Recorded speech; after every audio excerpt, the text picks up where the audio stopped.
Most shocking, traumatizing, strange, worst finale ever. Enter the show that killed off the entire family, even the baby, to make a point. Dun dun dun dun. This show addressed all topics: drugs, steroids, marriage, divorce, and even throwing your mother-in-law off a cliff day. Wait, now I am confused. For today's topic, we will focus on the controversial last episode that might bring upon an existential crisis. This isn't your typical "and they lived happily ever after" kind of deal.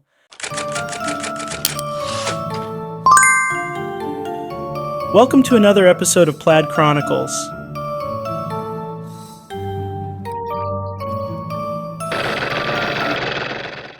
This is Changing Nature, the episode where the showrunners decided to go full-on Shakespearean tragedy on a family of animatronic dinosaurs. Before we jump into discussing the final episode, let's quickly introduce the show itself. Therefore, before things go any further, let's have dinner first. And not the talking animals from the fridge either, which was strange, yet intriguing.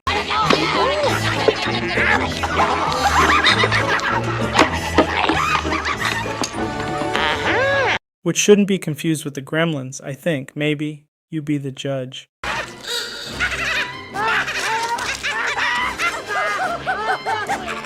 I mean, could you eat a Big Mac if it started talking to you? Maybe. Before we get into how horrific an ending the final episode was, it is important to truly appreciate what we lost. Let's quickly go through the family and major players and some important background. Meet Earl Sinclair, the self-proclaimed mighty megalosaurus, though the only thing mighty about him might be his ability to consistently bungle things up. You're really better off being rid of your family. Yeah? Oh, sure. Family's one of civilization's worst ideas. A blue-collar dino stuck in a thankless job at the tree-pushing factory, Earl's your typical sitcom dad, lovable, somewhat clueless, and perpetually stuck in the prehistoric version of a midlife crisis.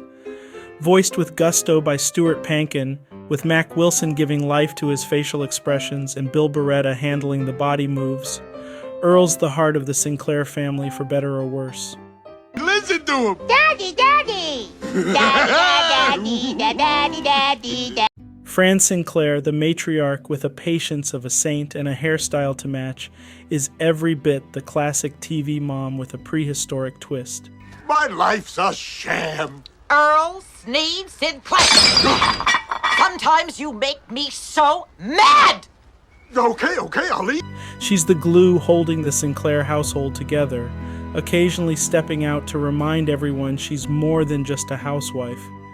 Jessica Walter lends her voice to Fran, bringing a sharp wit to the character, while Alan Troutman and Tony Sabin Prince make sure her expressions and movements are on point.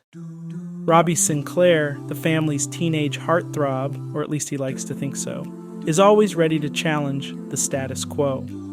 Wearing his Letterman jacket like a badge of honor, he's got big dreams of changing the world, one dinosaur at a time. The year 60 million in 3? Why is next year 60 million in 2? Why are we counting backwards? What are we waiting for? Franny? Maybe you asked too many questions? School is not for asking questions. It's a place you go to be out of this house. Jason Willinger's voice brings Robbie to life, with Steve Whitmire and Leif Tilden animating his youthful optimism and existential questions. Charlene Sinclair, the fashion-forward middle child, navigates the tumultuous waters of dino teen angst with a flair for the dramatic. My creative writing teacher's making us write a poem about our innermost feelings, but I don't think that's really important, so I wrote this. My bracelet. It's crummy and old. I wish it were silver, or better yet, gold. Then I could sell it and buy a big car and a house and a boat and move very far away. Voiced by Sally Struthers, Charlene's struggles with identity and materialism offer a satirical glance at teenage woes, with Bruce Lanoil and Mechlin Sisti pulling the strings, quite literally. If someone with a new idea isn't permitted to speak, a great truth could be lost forever. I believe there should be a law that guarantees everybody the right to say what they think, no matter how unpopular their ideas might be. But to be clear, she does have some deep moments sometimes, and it shines through. And this shouldn't be confused with Lisa Simpson at all. Maybe? You be the judge. The city of Washington was built on a stagnant swamp some 200 years ago, and very little has changed. It stank then, and it stinks now. Only today it is the fetid stench of corruption that hangs in the air. Wow, people were pretty hurt by this episode. Check this comment out. Damn, they all died one by one, painfully freezing cold. Eventually, the entire Sinclair house was submerged in unrelenting snow, effectively blocking out all source of potential heat in the home. Then the fires went out, and hypothermia set in. But at least in the end, they had each other in their final chilling moments. And then there's Baby Sinclair, the true star of the show, with his I'm the baby, gotta love me attitude. Oh, hi! How you doing? How you doing? How you doing? Hi, I'm the baby, brand new, just out. Gotta love me. Come on, gotta love me. He's a pint-sized tyrant with an uncanny ability to get away with just about everything. Closer.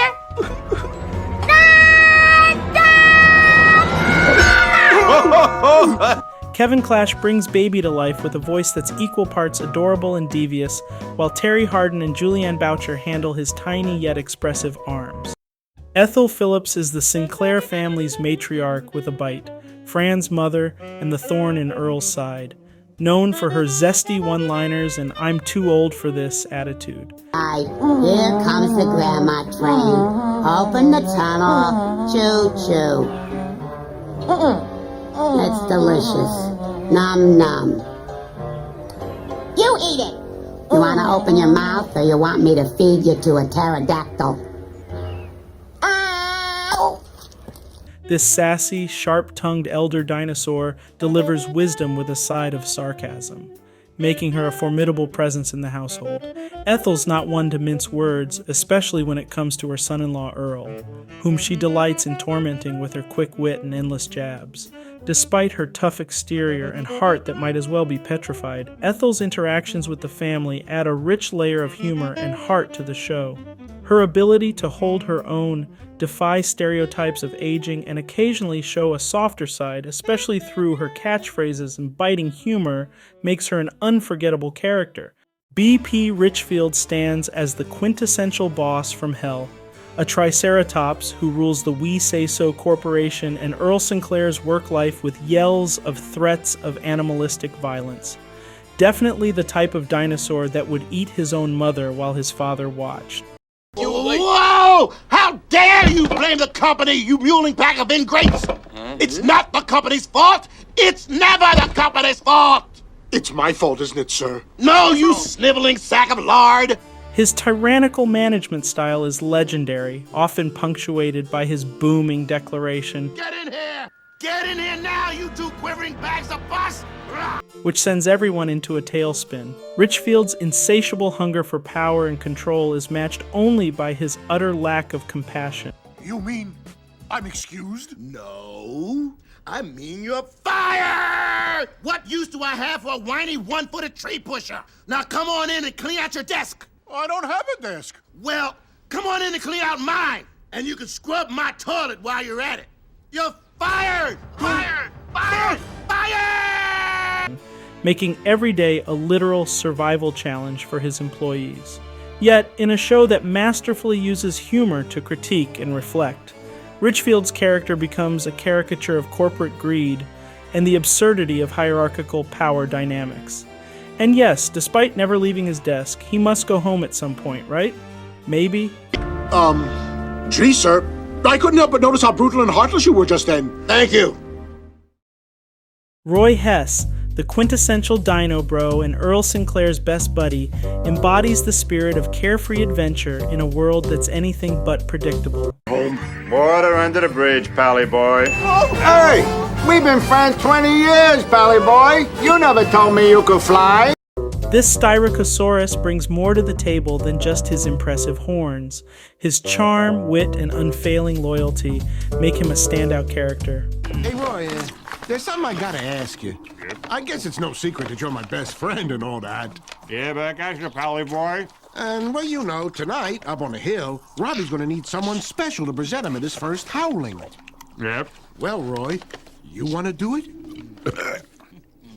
Oh, I'm visibly moved.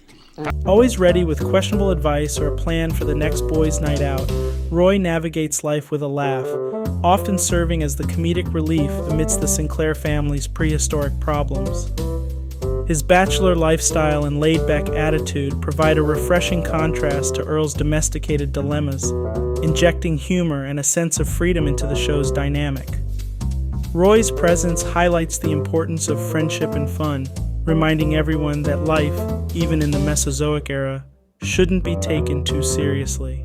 Before we go further into the final and most disturbing episode of the series, let's review some notable episodes that provide more context for the characters. Let's go down memory lane together. The episode called Steroids to Heaven discusses the issue of steroid use. This isn't your average episode where things are going great. The protagonist runs into some metaphorical wall of some sort, then quickly ties everything back together in 22 minutes before the commercials run. Nope, not at all.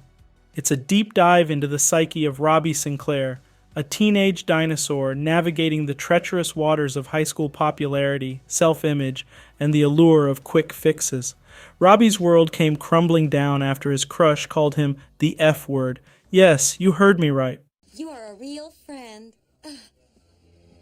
Friend, friend, friend, friend. The episode kicks off with Robbie nursing a crush on a classmate, but there's a catch. She's into guys who could easily be mistaken for a moving mountain of muscles. Enter Spike, Robbie's friend who's more often than not a walking cautionary tale. Spike introduces Robbie to Thornoids, the prehistoric performance enhancers that promise to pump you up faster than you can say pterodactyl. Surprisingly, Spike thinks it is a horrible idea to take the steroids and advises against it. Robbie wasn't hearing it, especially after being called the F word. He succumbs to the temptation and steals some Thornoids, kickstarting his transformation. I mean, those Thornoids did hurl insults at Robbie to tear down his self-esteem and self-worth. They deserve to be eaten. Right? Maybe?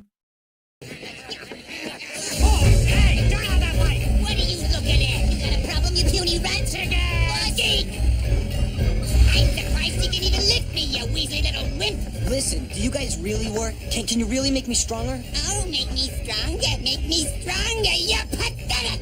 Go home and take a nap, you mother's boy! Beanie boy! Come on, leave me already, I'm getting tired. All right, fine. You big green you took force! You call these door muscles? There's nothing but glam in here! You make me sick!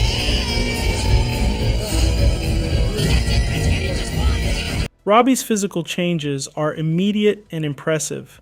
He's suddenly sporting muscles where he didn't know muscles could exist, complete with menacing spikes. His newfound bulk earns him the attention he craved, but it comes at a cost. Robbie's demeanor shifts. He becomes aggressive, arrogant, and starts picking on those weaker than him, including his own siblings. Yeah. Tell him, chicken boy! What did you call me? Nothing. Hey, that's my Dodo! His behavior peaks at the school dance, where his aggression towards his date reveals the ugly side of his transformation. She liked the old Robbie, not this pumped-up pretender. You never asked me. I never thought you liked me. Well, I did. But I don't anymore. Okay, look, we'll just talk. Oh, right. Hey, I said I want to talk. Stop it! Don't touch me. What's the matter with you? The episode cleverly uses Robbie's predicament to shine a light on the pressures teens face to conform to societal standards of attractiveness and strength. Spike, in an unusual role reversal, becomes the voice of reason. When Robbie's aggression gets him literally stuck to a locker instead of in one, Spike stays by his side until the Thornoids wear off by the next day. This moment serves as Robbie's crucible, forcing him to confront the monster he's become. In the Dinosaurs episode titled Terrible Twos, the Sinclair family is thrust into the whirlwind of toddler mayhem. marking a pivotal moment in baby Sinclair's development. Dr. Elliot sets the stage with a dire warning about the tumultuous phase known as the Terrible Twos, preparing viewers for the uproar that is about to engulf the Sinclair home. So be warned. What you are about to see tonight may shock, appall, and scare the daylights out of you. That being said, sit back and relax as baby Sinclair enters the Terrible Twos. Baby Sinclair, previously the embodiment of infant innocence, morphs into a force of nature, unleashing a series of antics that leave Fran and Earl at their wits' end. His newfound autonomy manifests in a creative spree of destruction. Crayon masterpieces adorn the walls, furniture is transformed into abstract art pieces, and household items are repurposed in ways that defy their original design.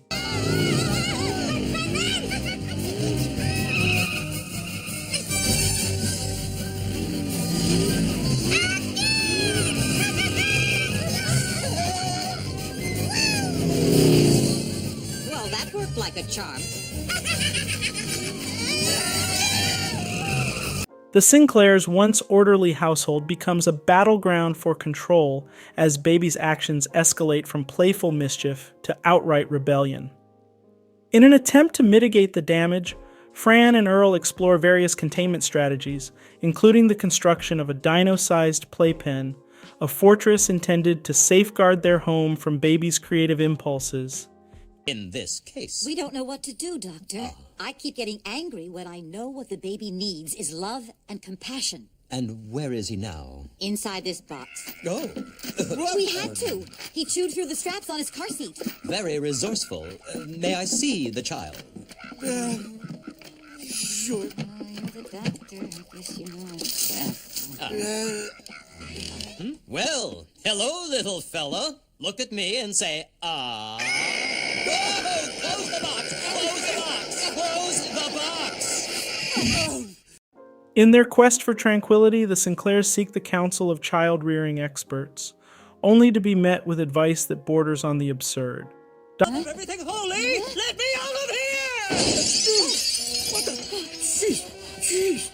What happened? He needed a timeout.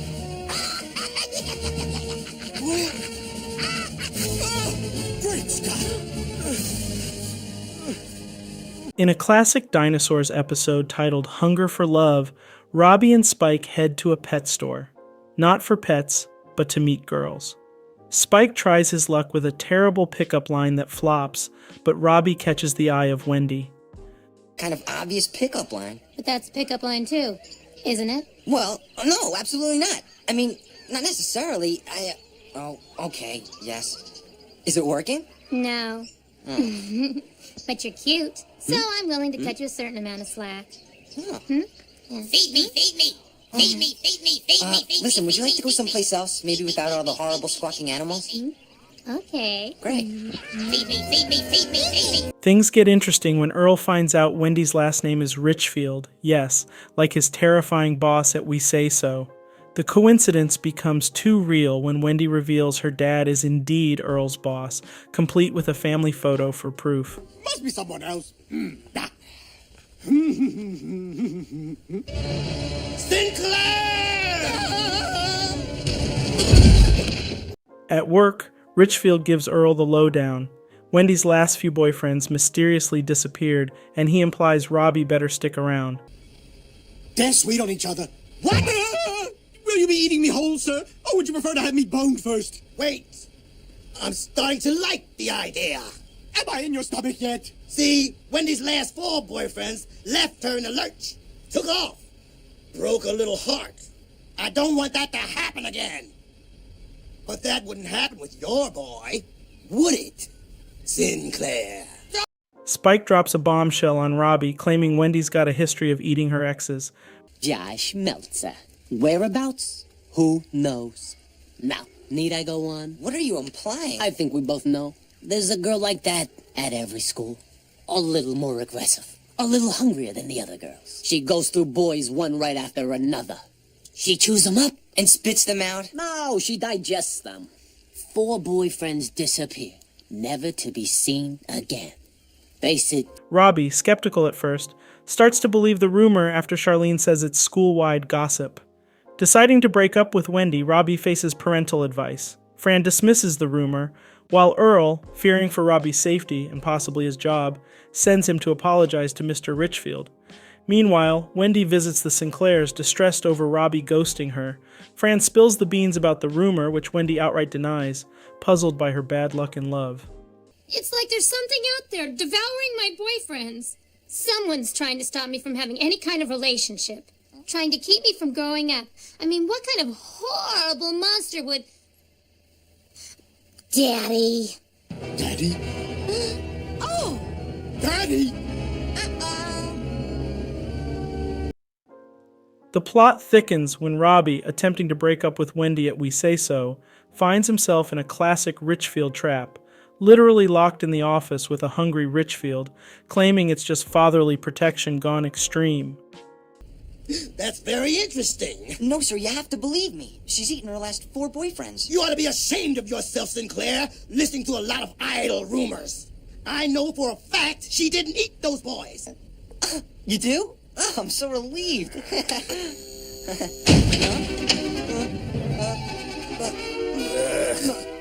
Mr. Richfield, what makes you feel so certain your daughter didn't eat those boys? Just call it a gut feeling, Sinclair.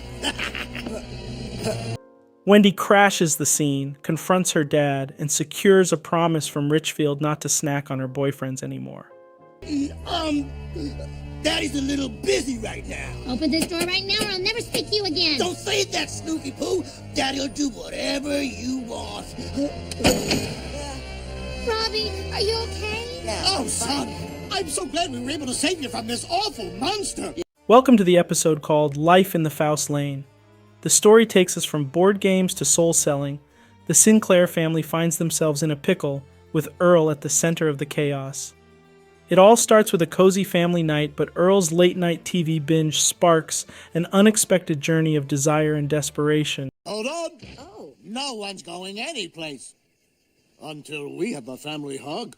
A hug? Dad, are you feeling okay? I'm feeling great. Every once in a while, a guy just stops and realizes how happy he is. Come on. Oh, okay. Oh, this feels so good. I don't want to let go. Seduced by the allure of a Fernhill mug he sees on the Dino Shopping Network, Earl believes this mug is the key to happiness, symbolizing wealth and status he thinks he lacks. In a moment of folly, he declares he'd sell his soul for it, and lo and behold, the devil takes him up on that offer. So, what do you want with me? Well, I happened to be passing by, and I couldn't help but overhear. You know, I could arrange for you to have one of those mugs, if you'd like. Are you kidding? I'd give my soul! Yes, so I heard. Now the proud owner of the coveted mug, Earl can't wait to flaunt it at work. His boss, B.P. Richfield, not only approves but reveals he owns 8, setting Earl on a path of exclusivity and isolation, convincing him that to truly belong to the Fernhill Club, he must distance himself from his less affluent friends and indulge in expensive memberships and accessories. Earl's obsession escalates quickly. The mug goes missing, borrowed by Roy to impress a date, validating Earl's paranoia. Accusations fly, friendships crumble, and Earl's home life deteriorates as he prioritizes the mug over everything else, leading to a fallout with Fran and the kids. Sleazy cookie slobber over it and paw it with their greasy little fingers. Hi, Uncle Roy. I do not have greasy fingers. And my girlfriend's slobbering problem is largely under control. Here's your stupid mug. It better be all right. Hey, all we did was look at it. And by that very act decreased its value. What's that supposed to mean? It means that fine collectible art like this isn't meant to be handled by ignorant lowlifes like you. Hey. Earl, it's just a mug. Oh, don't embarrass yourself, Frank. You sound as stupid as Roy. What did you say? Earl's descent into madness is marked by a ludicrous security system to protect the mug, which ends up costing him his family's well-being and eventually their presence. In fact, we'll all be leaving until my husband decides to come to his senses. Yeah. Oh, well, fine, leave. Take the children with you. Those guys on the lifestyle show get remarried all the time. But they keep their villas and their sports cars on there, Fern Hills! Loneliness creeps in as Earl realizes the mug's companionship pales in comparison to his family's warmth. A conversation with Hank, the security guard, about the value of family over material possessions hits home, but it's too late.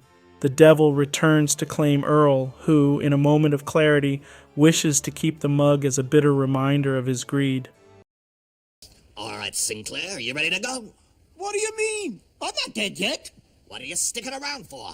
All this excitement? No, I think I may have made a terrible mistake. Ooh, I've never heard that one before. I'm not ready to go. I made a mistake. Boo-hoo.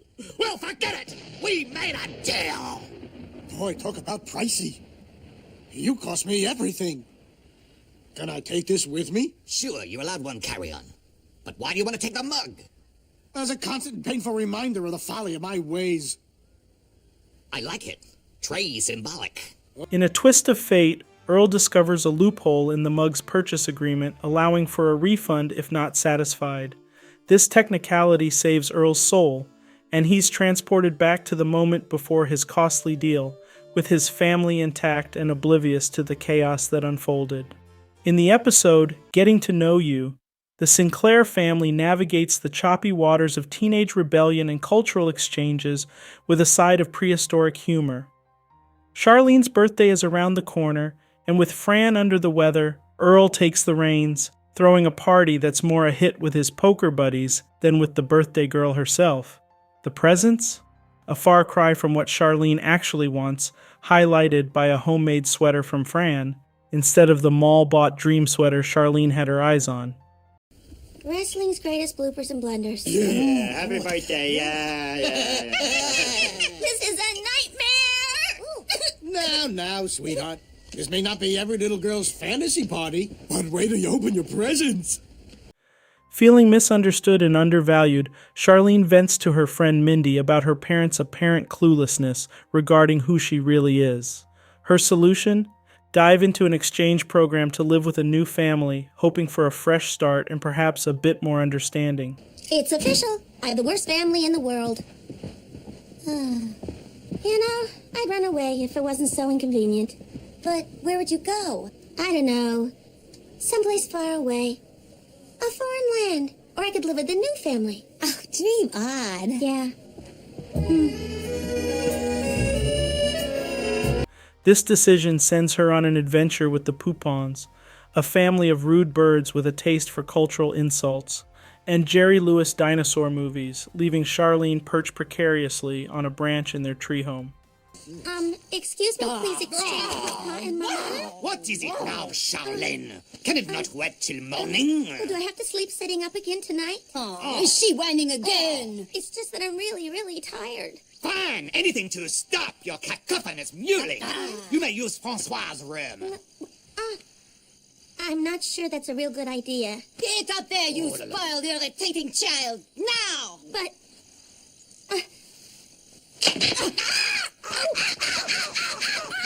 Look what you have done, you bloated biped! How could your parents have let you get so fat? Back at the Sinclair nest, Francois Poupon, the French-accented bird exchange student, wreaks havoc with his demanding nature and incessant squawking, driving the family to the brink. Come on, Fran. Got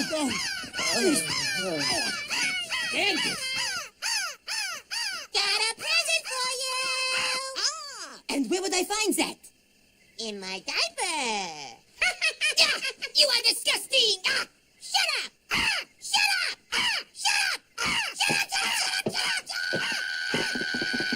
A kitchen conversation reveals Fran's unexpected dark thoughts about dealing with Francois, shocking Earl with her intensity. The situation escalates until Baby's interaction with Francois leads to an ominous silence and a cloud of feathers following a hiccup. Honey, where's Francois? Huh?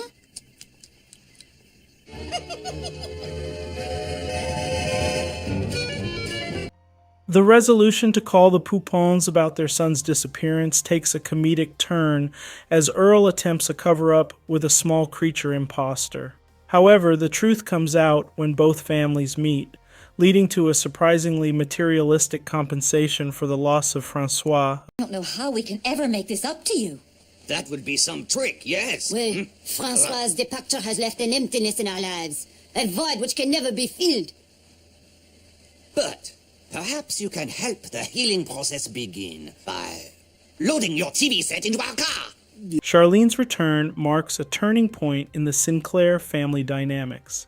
Earl's heartfelt apology for the birthday disaster and his admission of not truly knowing his daughter paved the way for a promise to spend more quality time together, acknowledging the importance of understanding and appreciating each other's uniqueness.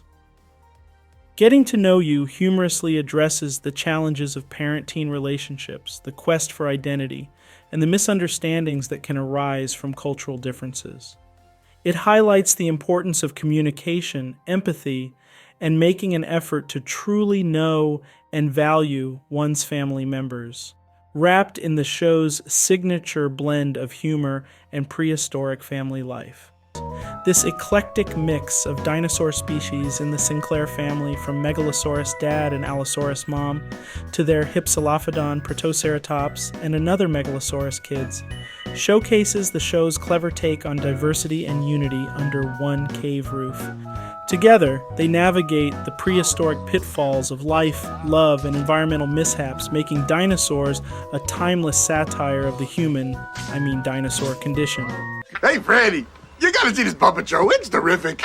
Earl, that's for kids. Yeah, you'd think that because they're puppets. So the show seems to have a children's aesthetic.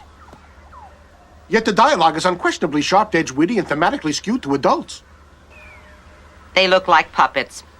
I'm not watching. Dinosaurs wasn't just a show, it was a prehistoric parody of ourselves, proving that some truths are timeless, whether you're wearing sneakers or stomping around with three-toed feet.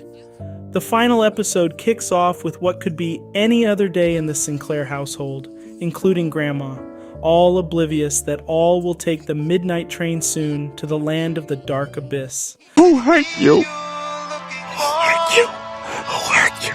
They all are gearing up to watch the annual migration of the Bunch Beetles. It's a family event, the dino equivalent of catching the Thanksgiving Day parade. Only plot twist, the Beatles are a no-show. Why, you ask? Because we say so. The all-powerful corporation that essentially runs everything. Imagine if Amazon and Google had a baby, and that baby was also a monopoly in the Mesozoic era, paved over the Beatles' breeding ground for a strip mall.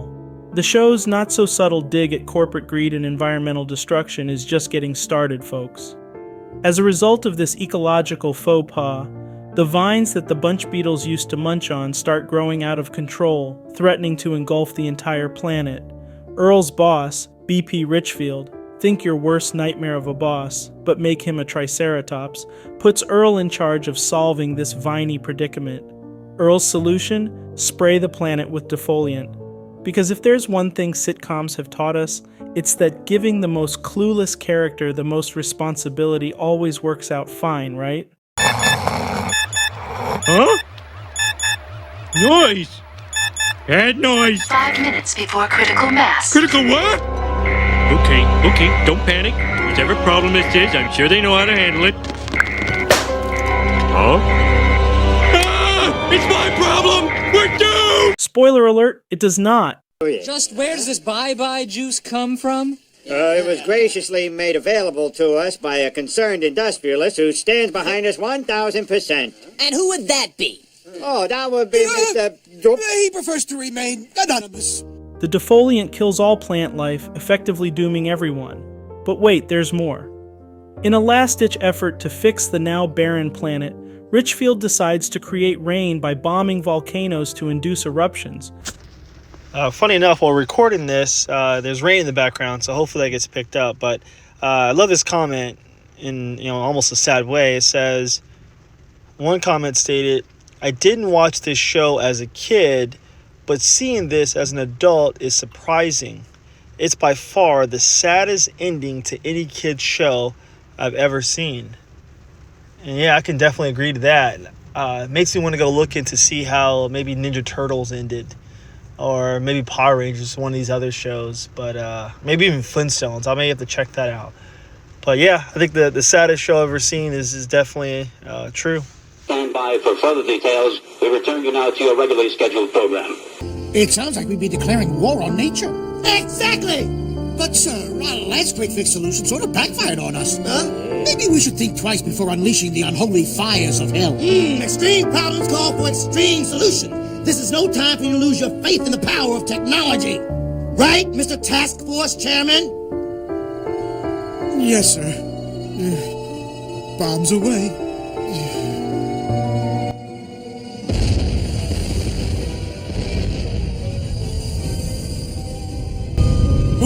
Look at those big black clouds. If that doesn't mean rain, I don't know what does. Because apparently, in the Dinosaurs universe, two wrongs do make a right. Except no, they really don't. Instead of rain, they get snow. Lots and lots of snow, as in Ice Age levels of snow. This show definitely impacted people. Check out this comment. This is the most insane ending to a family-friendly TV show I've ever seen. The dad triggering the apocalypse and killing all life on Earth is some seriously next-level grimdark. Grimdark? Is that a real word? Let's find out together. This should only take a moment.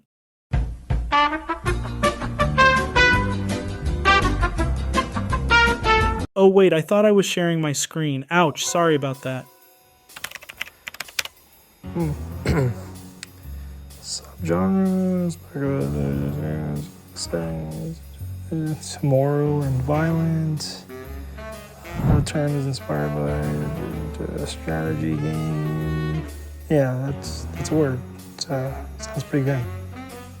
Let's take a moment to really compare how dark and unorthodox this ending really was. In the universe of 90s sitcom farewells, where finales often felt like warm, fuzzy blankets of closure and optimism, Dinosaurs chose to march off the cliff of dark comedy into the icy abyss of extinction. Let's see how Full House ended their family-friendly show. And spoiler alert, they all survive. Shocking. How you feeling, Michelle? I'm feeling better. How out of it was I? Well, you were pretty out of it. I mean, you were here, sweetheart, but it was like part of you was missing. So it was like part of all of us was missing. But we stuck it out and we got through it. Just like we always do. Just like we always will.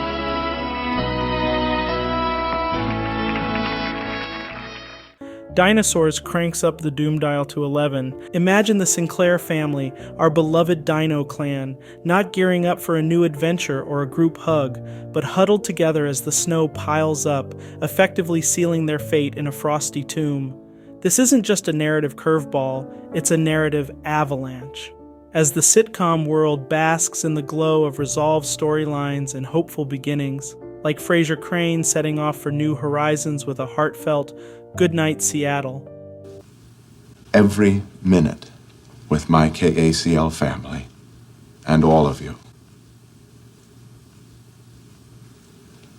For 11 years, you've heard me say, I'm listening.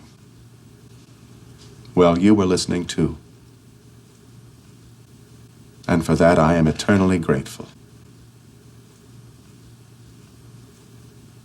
Good night, Seattle. Note that Frasier doesn't say goodbye, unlike in Dinosaurs. Definitely a huge difference. Extreme cold. This is Howard Handupme. Good night.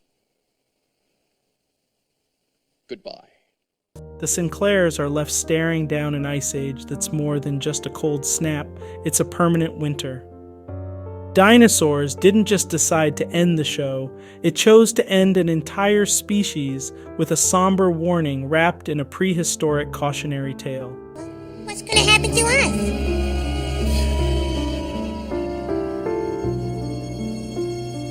Well, I don't exactly know. But whatever it is, nobody's gonna leave you. That's right, little guy. We'll all stay together. Yeah, and hey, I'm sure it'll all work out okay. After all, dinosaurs have been on this earth for 150 million years. And it's not like we're going to just disappear. 66 million years ago, an asteroid as big as Mount Everest was headed on a deadly collision course with Earth. The impact was so devastating that it wiped out the most gigantic, deadliest reptiles to ever roam our planet. But the dinosaurs didn't just die from one big boom. No, they faced a slow, agonizing end.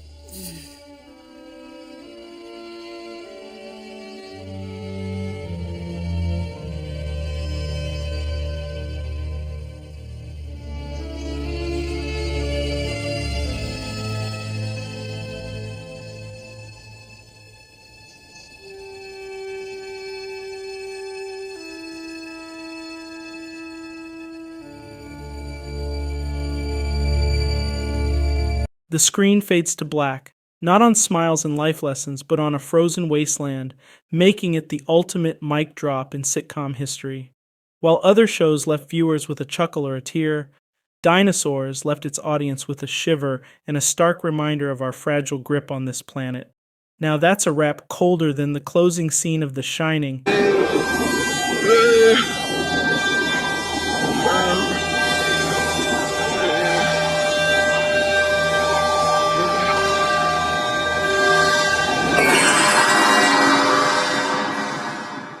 Don't worry, I won't include other scenes from the movie. So what's the takeaway from Changing Nature? On the surface, it's a cautionary tale about environmental neglect and the dangers of unchecked corporate power. But on a deeper level, it's a reflection on the human condition, our own short-sightedness, and the impact our actions have on the world around us. Dinosaurs didn't just hold up a mirror to society, it held up a funhouse mirror, distorting and exaggerating, but ultimately revealing uncomfortable truths. Dinosaurs didn't just go out with a bang, it went out with a blizzard, leaving behind a legacy that's as unique as it is unforgettable. It's a show that dared to be different, to challenge its audience, and to end not on a note of resolution, but on a question.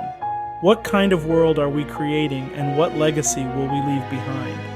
Changing Nature is not just the finale of a sitcom, it's a powerful piece of television history, one that continues to inspire, entertain, and provoke thought long after the snow is settled.